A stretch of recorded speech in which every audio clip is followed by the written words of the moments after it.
What's up, everybody? On this episode, we're going to talk to Matt Barr. I was actually lucky enough to meet up with Matt at the Analog in Nashville before a show that they had there with Howard County. If you haven't seen the Howard County episodes, definitely go check that out.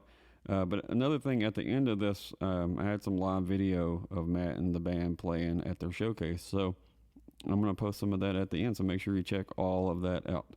See you.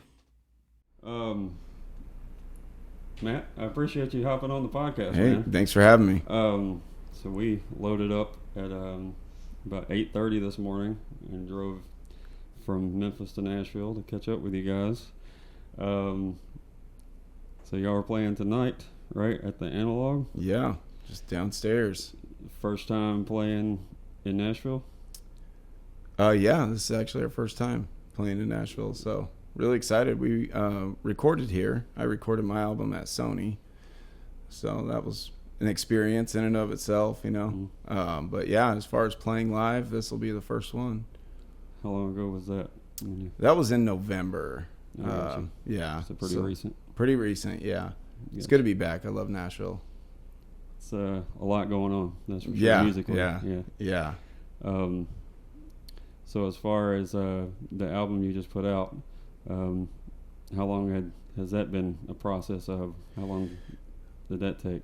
I mean, there's kind of an accumulation of songs that I've written years ago to stuff that, hey, we need some more stuff. Like let's hear something more like along the lines of what you want this album to sound like. So we had a few we wrote. And I say we, it's, you know, Brandon Howard, of course, one of my favorite people to co-write with, best friend. And him, my girlfriend Dory Jo, we write a lot together. And then I got a buddy named Randy Brown. He goes by Olin Tucker. That's a stage name, but yeah, we write too. He actually lives out here in Nashville, but we bump into each other, never in a state where we both live or either of us live. So okay. Yeah. Gotcha. Yeah. So I should have, I know we're in Nashville right now, but I guess I should have asked to start with, where are you originally from? Originally, I grew up in northern Arizona, a little town called Payson. Not what you think when you think Arizona. It's not all just desert, and it's up in the pines, really pretty place. No interstate going through it. So, I grew up there kind of feeling landlocked and stuck in one spot, you know. Okay. So, always had like bigger dreams, and, you know, ever since I moved when I was 18, I've been trying to get back there ever since. Like, it's, you know, home's where the heart is, and it's just a great place. So when you moved at 18, where did that take you? So first I went to California. I actually went to a seminary out there, and just no reason, no like future of like wanting to get into ministry or anything like that.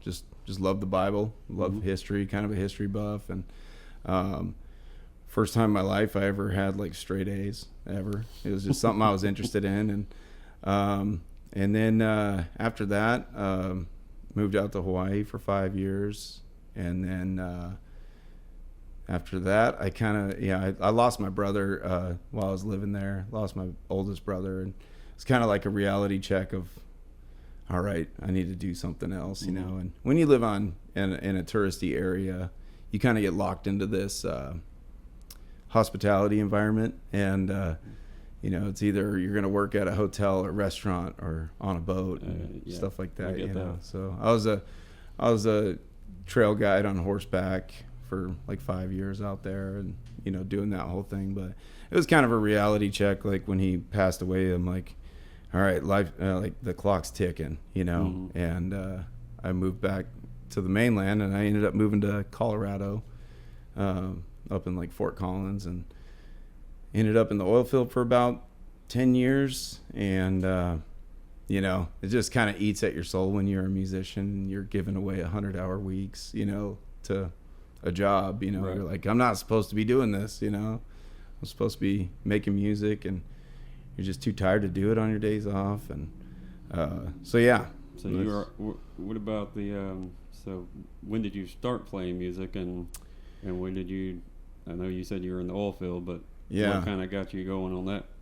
Well, my dad always had a like a garage band, and it was my dad was a police officer growing up, so his band was like 2 to 3 police officers and a fireman and a hippie, and walk into a bar. Yes, it was the beginning of a joke, and their band's name was Disorderly Conduct. So I'm pretty sure that was the drummer's idea, which was my dad. But no, it was just like, it was awesome to see. I didn't realize it at the time, but as I got older, I'm like, oh, they're just doing it for the love of music. It wasn't like they were out hunting down gigs. It was just about playing music. And I think that really, at about 8 years old, I saw that and I was like, man, I want to play music, And, I remember hearing like those first guitar riffs from, Vince Gill, Eric Clapton, guys like that who are just really iconic players, have their own signature sound. Right. You can hear their riff and you go, I know who that is. Those kinds of players really inspired me. So I just kind of became this, I don't want to say a loner in a bad way, but it was just, I had an obsession, and my whole childhood was in my room, just learning how to play and learning how to write songs. I think a lot of musicians are, even though they're in public, in a lot of ways they're loners. Yeah. It's just kind of a weird thing. Yeah, we kind of always feel uncomfortable. Yep, definitely.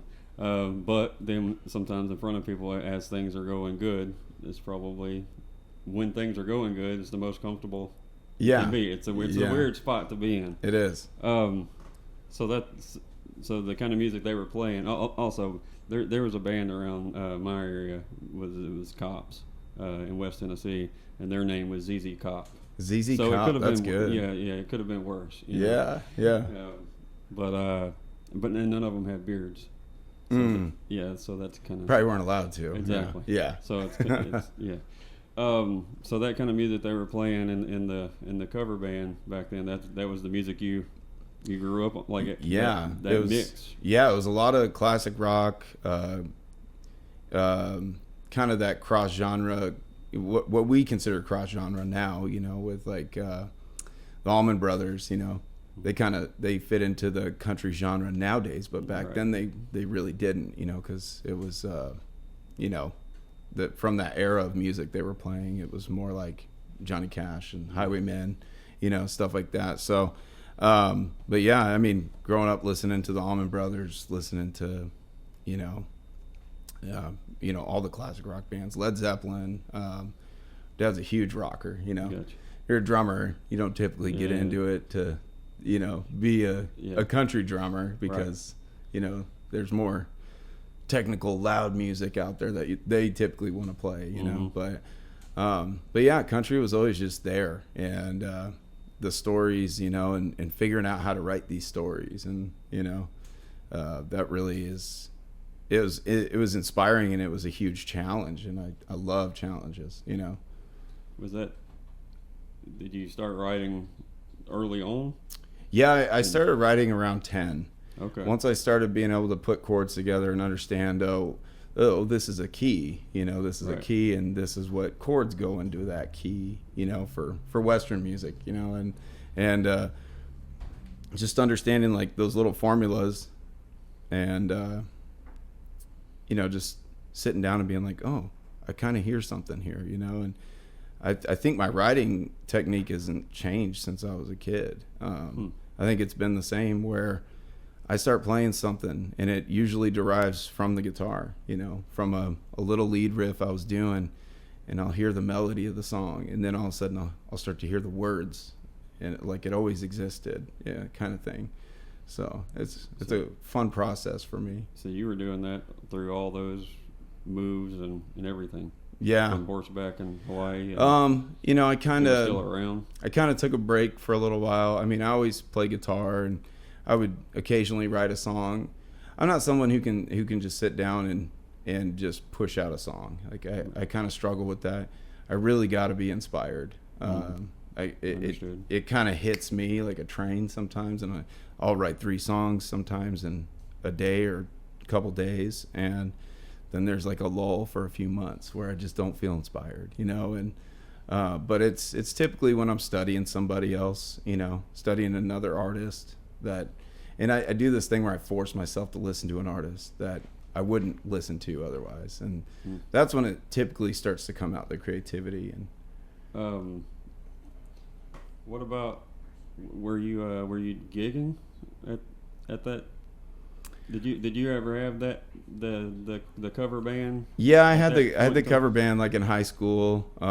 We played like mostly just rock music and stuff, and I think I started gigging when I was like 13. Oh, okay. And one of my friend's dads, my bass player, who was my best friend growing up, his dad was the hippie in the band. He was the hippie bass player. Of course, the bass player was. Yeah, and he would take us out, and they'd have open mics and stuff like that, and we'd get up there and just thinking we were so good, and we were just 13-year-olds that didn't understand anything about stage presence, delivery. It was just what kind of music was 13-year-old Matt singing? It was mostly just rock.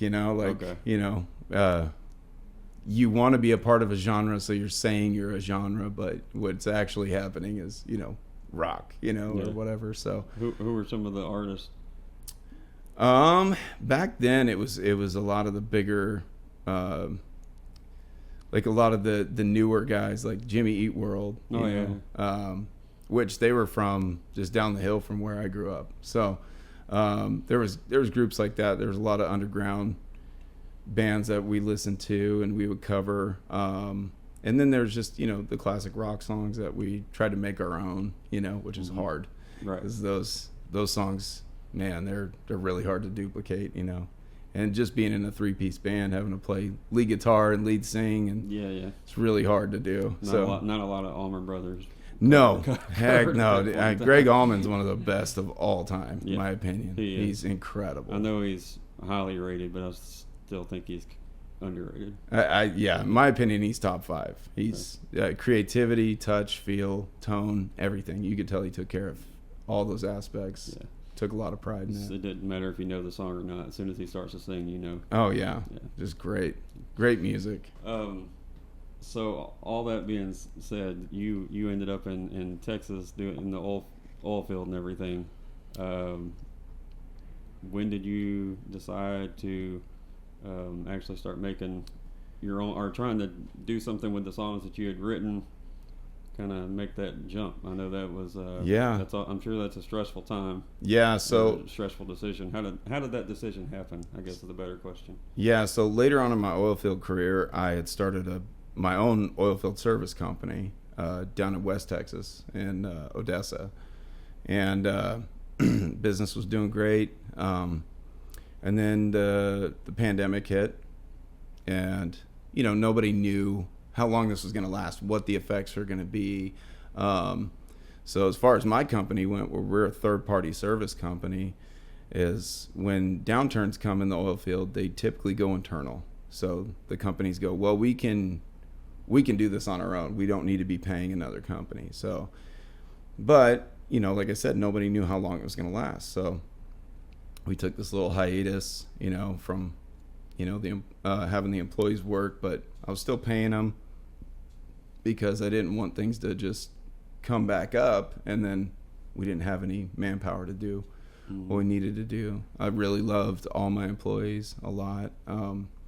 But so I finally got to the point where I was like, I can't keep this up. I'm going to get bankrolled if I keep doing this. So ended up shutting the business down, and I was taking a trip down there and to go pick up some equipment from my yard and bring it back up to Colorado. And my best friend had moved down there.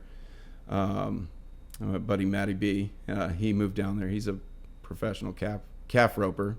And he lived down in Weatherford. So I'm down there and I'm picking up equipment, and I called him. I was like, man, I really need some bro time, And so I picked up a couple things, a forklift and some other gear and stuff, and headed over to Weatherford, 4-hour drive, and we ended up just going. I think we went to a wakeboard park or something, and we were driving back, and I heard a song from Dolly Shine, and I know Zach, the lead singer in Dolly Shine, and I was like, man, it'd be cool to be on the radio.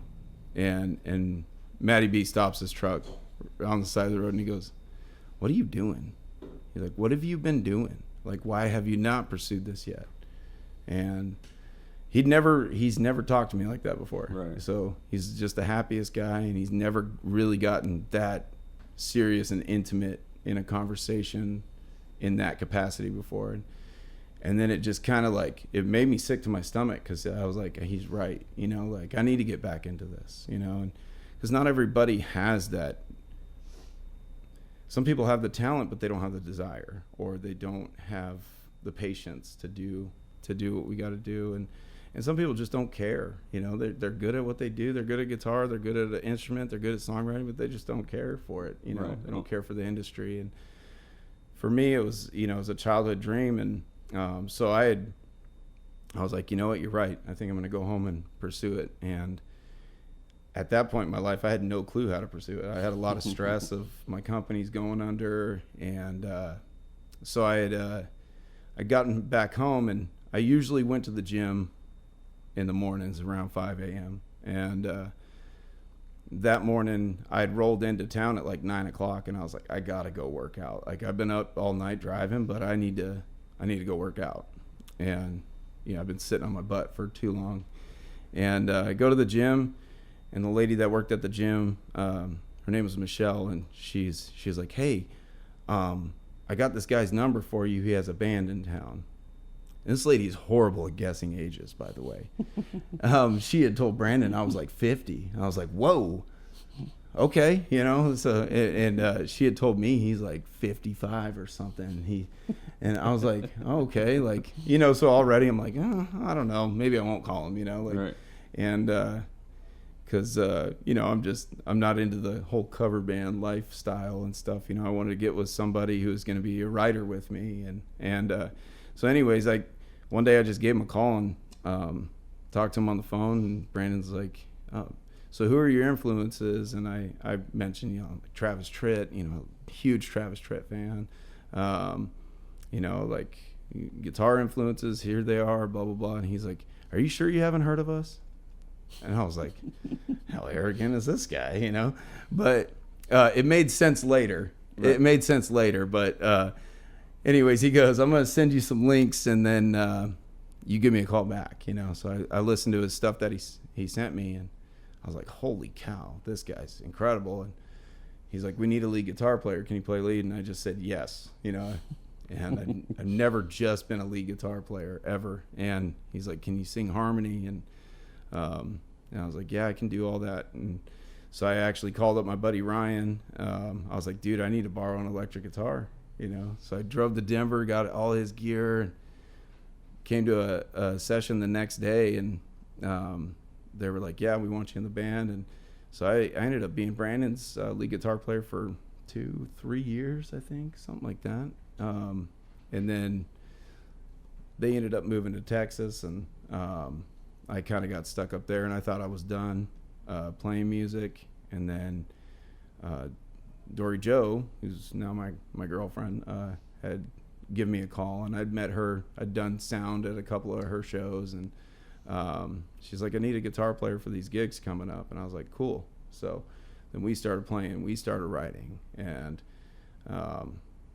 you know, and then one thing after another, you know, and then a few years later, Brandon calls me to come with him to Ocean Way to record a bunch of songs that, you know, we wrote together. And you know, and he's just an incredible writer, and one of the best people on earth. If he would ask me to go anywhere, and I'd go, you know, I would do anything for him. But yeah, and then that put me in front of the record label that he was signed to, and you know, like, I think it was like a month later, they had signed me on as a solo artist. So it's like a long journey, but, you know, there's so many cogs in the wheel, you know, like without Matty B telling me to stop screwing around, you know, without my buddy Ryan, you know, getting me back into music. without Brandon, having me in his band, I wouldn't be here without one of those pieces, So it's a really cool journey, Yeah, and that's one thing that I guess surprise is the wrong word, but everybody I've talked to, their journey has been totally different. The attitudes, everybody's story is totally different, which is cool. To hear everybody's take on and they're all not even trying to go to the same direction either. Right. But whatever direction they're going or they're trying to go, it's a different story every time, and which is cool to me. And they're all different ages, right? Type, sizes, everything. So it's interesting. Yeah. What about as far as what you have going on right now? I know you have music out there. Yeah. What's kind of the current status, and what do you have going on? Yeah, so we just dropped another single today on all streaming platforms. It's called Come Shut Me Up. So that one's out as of this morning, I think, and I hope everyone likes it. I love the song. It's a really good one. And then I've got an entire EP on I think a little more than an EP now. I think we got about 6 or 7 songs out now. So I mean, If I Could Only was my first release, and that one's been doing really well. I think we're almost at 200,000 streams on that one. It's kind of your classic kind of southern rock sound, Yeah. And that one was fun to write. That one was of course the first one that popped up when I started digging. Yeah. When Talbot got you on the show originally. Yeah. Originally, we were supposed to do this on the phone. Uh-huh. What is today? Friday. We were supposed to do this next Tuesday. So then, within a 24-hour notice, now we're sitting in Nashville doing this in person. So yeah, even when he sent me the information a while ago, I started listening and everything. That was the first one that popped up on Spotify or whatever, and took off from there. I guess are you just going to keep on doing the single releases? I know that seems to be a moving target for everybody these days. That whether you do a whole album or do singles, and it's what's happening this year may be totally different. Yeah. I mean, it's a year from now. We live in a weird time where the music industry seemingly changes every year, and you almost have to refigure it out how to get your music in front of people every single year. There's just a totally new way of doing things all the time. And when it was the same for so long, and now it's, man, we just kind of got to keep on the research and keep on, just putting music out. And at what frequency do we put, music out? And there's a lot of factors now. So yeah, good thing we got a good team of management behind us. And so gig wise, we're playing here tonight at 5:30, I believe, at the Analog. I think the next show after this, I'll be in Arizona playing the Gila County Fair, headlining that one, which has always been a dream since I was a kid, because I grew up in Gila County. Right. And tons of people come to it. It's really cool. It's been really cool to see my hometown kind of rally behind me, even though I haven't lived there in 20 years. So you still have a lot of folks there. Yeah, my entire family lives there still. My brothers, my parents, so nieces, nephews, that's everybody's cool. there. Is that your first time doing that? Yeah. Is that the first hometown show of any capacity? Yeah, really? It's pretty crazy. So it's kind of like this homecoming show, I guess, and it's just amazing. I finally get to play on the stage I always wanted to play. Are you going to on. rent like a big ass bus to pull up? Yeah, pull just up trying to impress my high school friends. Just for that gig. Yeah, check it out, guys. If anybody sees this and you got a bus he can borrow for a couple hours, I would love to take it off your hands for a week. Right.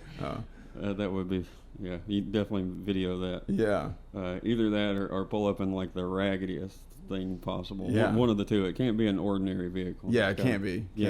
It's got to be like take a cyber truck or something. Yeah, or be all weird, The Dumb and Dumber van, something like that. Yeah, the poodle van. Yeah, exactly.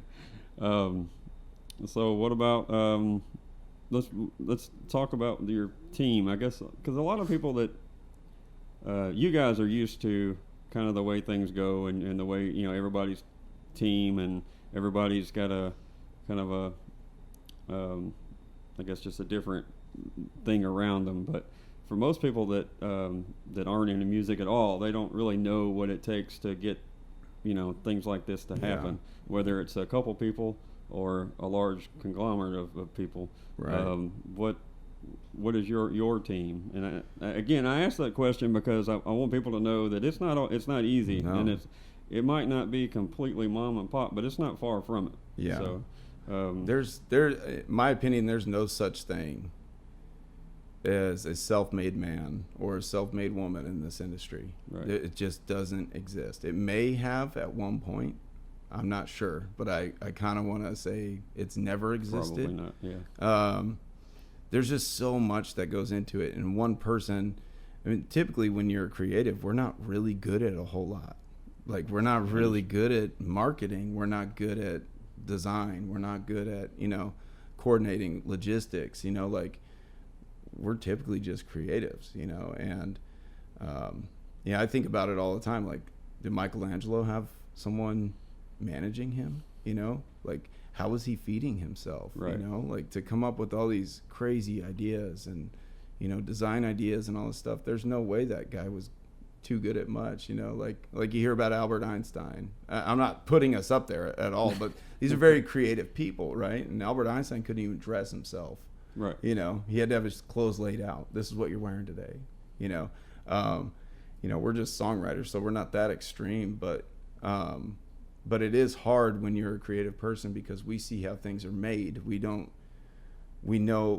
typically know what people want to hear or want to see. But outside of that, there's only so much your brain can really be good at, or have the time for. So you have a team, you have a social media manager, you have a marketing management team, you have designers, you have people designing your logos and stuff like that. Stuff I could never do. Like, I can barely write my name legibly, so you have to have this team, and then you have your record label that's coordinating a lot of this stuff for you. And then sometimes they ask you your input and you're like, I don't know what the cover art should be, like I'm not really artistic in that aspect, or so it's a lot of collaborating with all these people and coming to like this point of what the image is going to be, and it's just it's a lot of work. And then you have to coordinate your band, and and then I have a great band right now. I'm really excited about just some of the best musicians I could have ever conjured up. They're just incredible people. They're fun to be around, and it all seemingly just happened. It was a long time coming. Like, I couldn't really find any people that were serious about it, and it seems like all of them just landed right in my lap, right at the right time. And it's really cool to have people that believe in your vision. So I know, at least from musicians that I've always been around in the Memphis area, and I'm sure it's this way in a lot of places, but there's probably out of 10 musicians, there might be a half of one that is interested in playing original music. Yeah. How did you find those guys? I guess talk a little bit about, as far as there's a difference between finding the best player out there and the best player for your band, right? And they'll put up with, not an easy road trip and all that kind of stuff. Yeah. Yeah, that seems to be more about the vibe and the hang, just as much as about the playing. I think it's more about the hang than it is anything, because I mean, there's good players everywhere. There's good players all over the planet, and they're not seemingly hard to come by, but it's really hard to come by people who connect with your music and connect with your vision, or see you as something that's worth pursuing, like together, Right. They see what you're trying to do and they go, I'm on board. And that's probably the hardest part. That's probably the hardest element. And people who are available to do it. You know, there's the availability thing. I know so many great players that are, they're just stuck in fatherhood, and they're just like, nah, I don't really want to. And I get it, man. Like, I love my kids. I want to be with my kids all the time. And then you just have people that they're great players and they just have no desire to be on stage. Yeah. My buddy Ryan's one of those guys. He's probably one of the best guitar players I've ever met.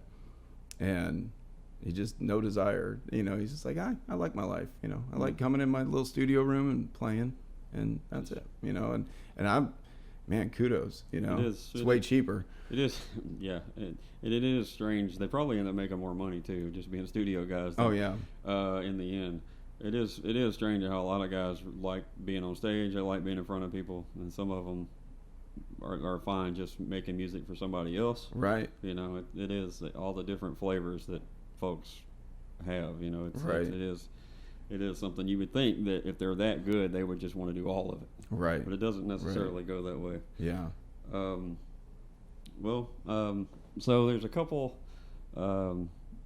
just a couple random questions, and then we'll let you get out of here. All right. We'll say the last question is the most important question. I got to make sure I ask that one. People will be on me.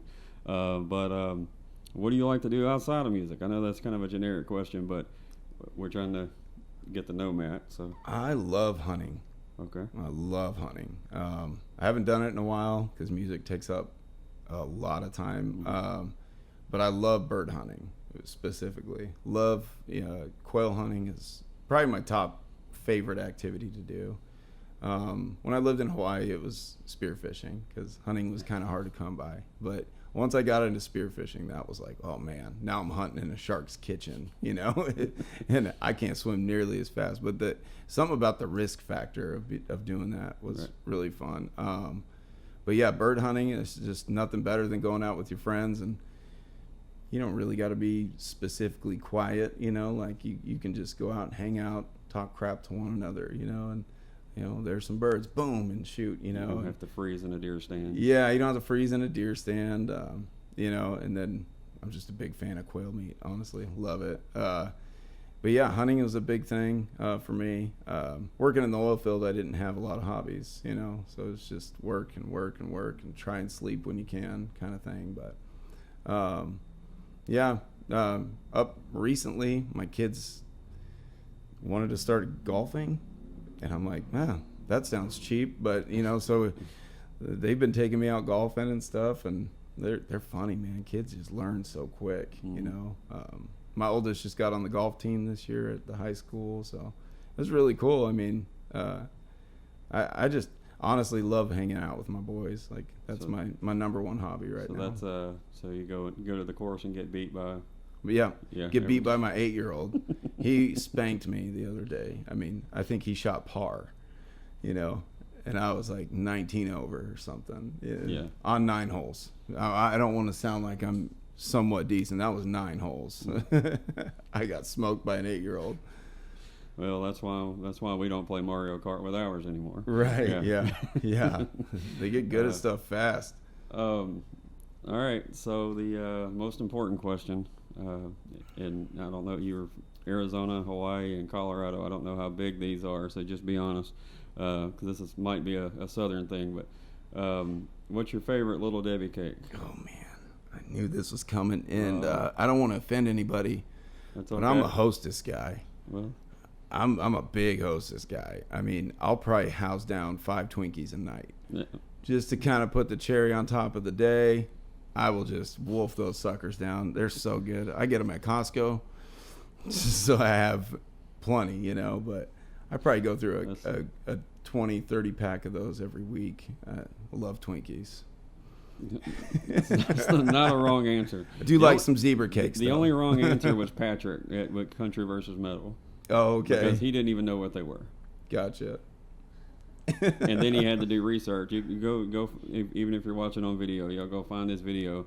And to do his research, instead of getting a box and then taking a bite of one, he ate the whole cake, and then he moved on to the next one. So he inhaled like 6 of them in a row. Right. and Logically, complained about every single one of them. Yeah. There was something wrong with every one of them, but he ate the whole cake, even though he was not looking happy. Exactly. Yeah. So either way, so if Patrick is a diabetic now, I feel like the complaining, partly my fault. The complaining kind of helps your body go, oh, those aren't real calories. You know what I mean? Mm-hmm. I think that's probably what he was thinking. I'm not sure about that. All right, man. Well, Matt, I appreciate you hopping on. Hey, well, thanks for having me. Good to meet you and everything. So definitely go follow Matt on all of his socials, everywhere you stream music. Make sure you hit the follow button, because I didn't know that all of this was as big of a deal to everybody as it is, because all of their numbers matter to everyone involved. Mm-hmm. So definitely go and follow all their music, or all their places where you can stream music, so that when you release new music, because you're going to have more coming up, you'll notify you and you can listen to it. What is the I guess I should ask, you have another song, you had a song come out today, but what's kind of, is there anything else? We haven't decided which one yet is going to Okay. be released next, but I'm glad this next track, the one that got released today, I'm glad it was that one. It's a really good song. It Gotcha. hits in every way. It's just a really good song. So you're going to wait like a month or so, or Yeah, I just think kind of it's playing like it out, 4 or play 6 it by ear? weeks or something like that. We're gonna probably drop another one. Gotcha. So, but it's already in the can. yeah, absolutely. Yeah, it's all, they're all finished and produced, and we're just kind of releasing them, in this waterfall release kind of setting kind of thing. So Well, by the time you release it, they may have a different algorithm, and everybody's changing the game again. I know. But well, good luck with all that. Well, it was good to meet you, man. Hey, you I appreciate too. you hopping Thanks on. for having me on. Mhm. Appreciate it. Cut.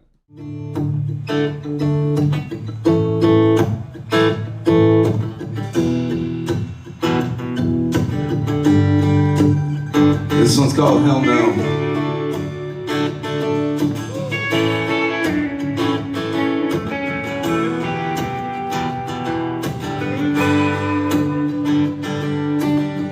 When you said you were leaving, was the last one to know.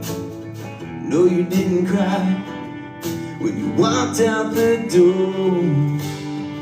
I called your name and I begged you to stay. You took my heart and soul when you walked away. So hell no, I ain't doing fine. I don't need your memory wasting all my time. No, I don't need your kisses, even though they feel decent. I don't need your arms at night to help me fall asleep. And I'm still breathing as far as I can see, but I'm not okay, not okay. But I will be.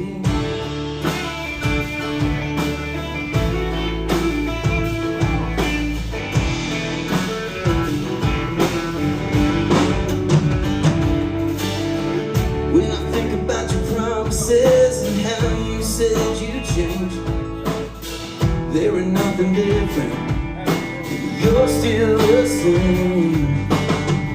And every night, well, my heart does break again, 'cause I'm at home with the whiskey, and you're out there with him. So I know I ain't doing fine. I don't need your memory wasting all my time.